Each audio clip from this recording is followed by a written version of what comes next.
Assalamualaikum warahmatullahi wabarakatuh.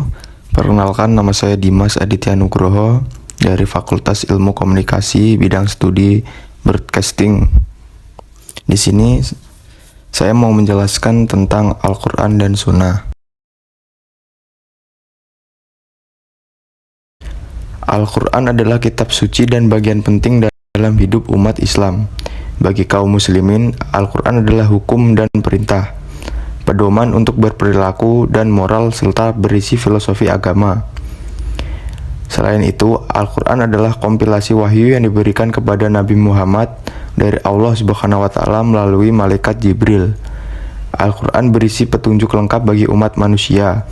Sebagian besar Al-Quran adalah tentang Tuhan, sifat-sifatnya, dan hubungan manusia dengannya. Selain itu, Al-Quran juga berisi petunjuk bagi pengikutnya, catatan sejarah dari nabi dan orang terdahulu, serta pembawa kabar baik bagi orang-orang yang beriman, dan peringatan bagi orang-orang kafir. Al-Quran pertama kali diturunkan di Gua Hira, sebelah utara Mekah, pada 17 Ramadan 610 Masehi. Selama periode Mekah, pada umumnya ayat-ayat yang diturunkan berisi tentang akidah dan tauhid.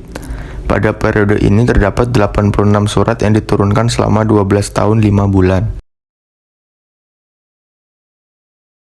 Al-Quran diturunkan dalam dua cara, yaitu Al-Quran diturunkan secara lengkap di malam Lailatul Qadar dari Lauh Mahfuz ke langit dunia.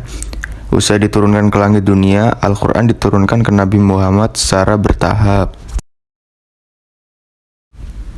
Selain itu, sejarah turunnya Al-Quran dibagi menjadi dua periode, yaitu periode Mekah sebelum hijrahnya Nabi dan Madinah setelah Nabi hijrah.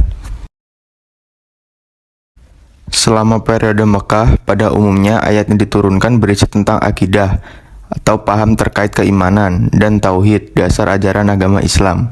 Pada periode ini terdapat 86 surat yang diturunkan selama 12 tahun 5 bulan. Sedangkan ayat yang turun di Madinah umumnya berkaitan dengan muamalat, hubungan manusia sebagai makhluk sosial, dan syariat, aturan dalam kehidupan Islam dan hukum Islam. Kemudian adalah sunnah. Sunnah adalah bagian dari teladan terbaik umat Islam, yaitu Nabi Muhammad. Berdasarkan bentuk penyampaiannya oleh Rasulullah, sunnah dibagi menjadi 3 macam, yaitu sunnah qauliyah, sunnah fi'liyah, dan sunnah takriyah. Sunnah qauliyah adalah macam-macam sunnah yang berasal dari ucapan Nabi Muhammad. Pengertian sunnah qauliyah adalah ucapan Rasulullah yang didengar atau disampaikan oleh seorang atau beberapa sahabat. Macam sunnah ini cenderung berisi tuntunan yang berkaitan dengan pembinaan hukum agama. Sunnah ini bisa juga berupa penjelasan tentang makna yang terkandung dalam ayat Al-Quran. Sunnah ini juga disebut dengan sabda Nabi yang menjadi sumber dari hadis. Sunnah qauliyah umumnya identik dengan hadis karena ucapan Rasulullah dicatat oleh para sahabat dan disebut hadis. Sunnah fi'liyah. Sunnah fi'liyah adalah sunnah yang berasal dari perbuatan Nabi Muhammad. Perbuatan ini dilihat, diketahui, dan disampaikan para sahabat kepada orang lain.